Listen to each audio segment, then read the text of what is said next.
नमस्कार मंडळी, पुन्हा एकदा स्वागत आहे माझ्या शिवणकला संस्कृती या चॅनलवर. येथे मी अस्तरची कुर्ती शिवून दाखवणार आहे. हा बॅक साईडचा पार्ट मी अस्तरला जॉईन करून घेत आहे. मेन फॅब्रिक हे डार्क आहे वरच्या दिशेला आणि जे खाली जादाचं आहे ते अस्तर आहे. सगळीकडून टाचण्या टोचून मी इथे शिलाई मारून घेतली. दुसऱ्या साईडने देखील अशी मी शिलाई मारून घेतली. त्याचा मध्य काढून रेषा आखून आता ही अस्तराची गळपट्टी तयार करून घेणार आहे. इथे मी कॅनव्हास पेपरचा वापर केलेला नाही आहे. ही बॅक साईड आहे कुर्तीची. कॅनव्हास पेपर देखील आपण इथे वापरू शकतो किंवा अशी गळपट्टी न काढता तिरकस पट्टी जी असते ती काढून इथे आपण इथे लावून गळा पूर्ण शिवू शकतो. पण मी इथे गळपट्टी तयार केलेली आहे, शिलाई त्याला दिलेली आहे आणि मधला जो जादाचा कापड आहे तो देखील कापून घेतलेला आहे. आता इथे छोटे नॉचेस द्यायचे आणि बरोबर अस्तरावर दाबशिलाई देऊन घ्यायची. आता हा गळा उलटवला की बॅक साईड ही तयार झालेली आहे. आता फ्रंट साईड तयार करून घेऊया. सगळ्यात आधी आपण अस्तर जोडून घेऊयात. टाचण्या टोचून घेतल्या मी, फरशीवर पसरून घेतलं अस्तर, त्यावर मेन फॅब्रिक ठेवलं आणि टाचण्या टोचून अशा प्रकारे साईडने शिलाई देऊन घेतली. आता इथे 2 अस्तरचे तुकडे मी घेतलेले आहेत आणि त्याच्यावर मधोमध इथे कॅनव्हास पेपर ठेवला आणि साईडने कापड जादाचं कापून ते दुमडून घेतलं. आता याचा मध्यभागी ठेवायचा हा कॅनव्हास पेपर.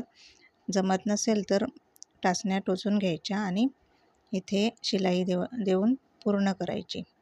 आता मधला जो जादाचा भाग आहे तो आपल्याला कापून घ्यायचा आहे आणि त्याला नॉचेस देऊन घ्यायचे आहेत. अस्तरचा टॉप शिवताना जरी शिलाई कमी असली तरी शिलाई देताना खूप वेळ लागतो. अस्तर जोडायलाच भरपूर वेळ जातो.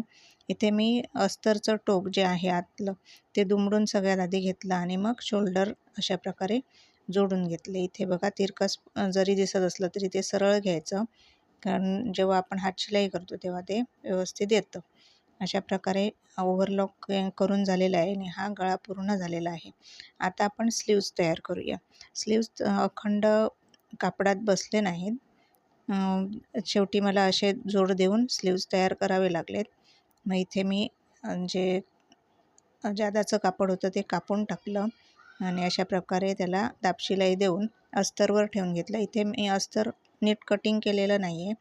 साधारणपणे त्याच्यापेक्षा जास्त घेतलं असतं मेन फॅब्रिकपेक्षा आणि अशा प्रकारे दुमडून त्याला आता मी शिलाई देणार आहे. इथे मी सगळ्यात आधी दंडघेराला शिलाई देऊन घेतली आणि आता परत मेन फॅब्रिकला इथे साईडने शिलाई देऊन घेत आहे, कारण इथे मी अस्तर व्यवस्थित कट केलेलं नाही आहे. अस्तर मी जादाचं कापून टाकलं आणि इथे स्लीव्ज पहिल्यांदा जोडून घेऊयात. इथे जरासं ते शिलाई दिलेली ती टाईट वाटत होती म्हणून मी ती उसवून घेतली आणि इथे स्लीव्ज माझे दोन्ही साईडने लावून झालेले आहेत.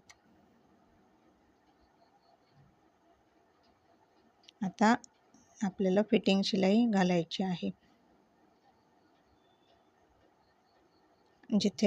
जिथपर्यंत आपण कटिंग जो साईड कट असतो त्याचं मार्किंग येत नाही तोपर्यंत शिलाई देऊन घ्यायची.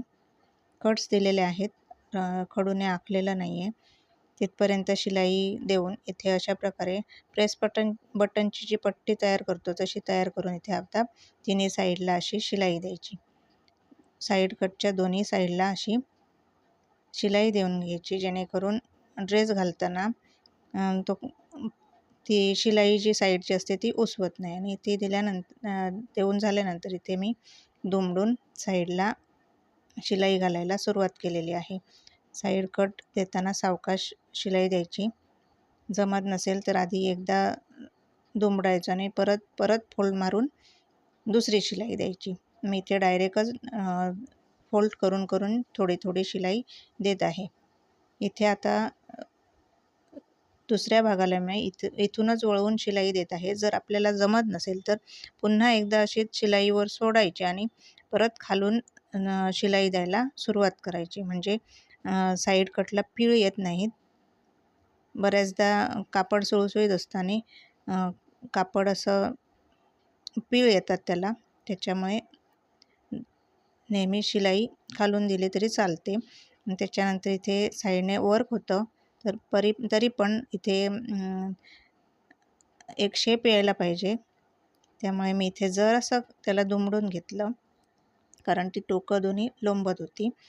आणि मग साईडने मागच्या साईडला मी दुमडून घेणार आहे. सगळ्यात आधी मी पहिल्यांदा छोटे दुमड देऊन शिलाई देऊन घेतली. एकदम 2 फोल्ड मारून शिलाई दिलेली नाही आहे. परत एकदा दुमडलं आणि शिलाई द्यायला सुरुवात केलेली आहे. अशा प्रकारे फिनिशिंग देखील छान येतं. यानंतर पुन्हा एकदा मी फिटिंग शिलाईला च्या बाजूला एक शिलाई देऊन घेतली आणि हा कुर्तीचा फायनल लूक. व्हिडिओ पाहिल्याबद्दल धन्यवाद.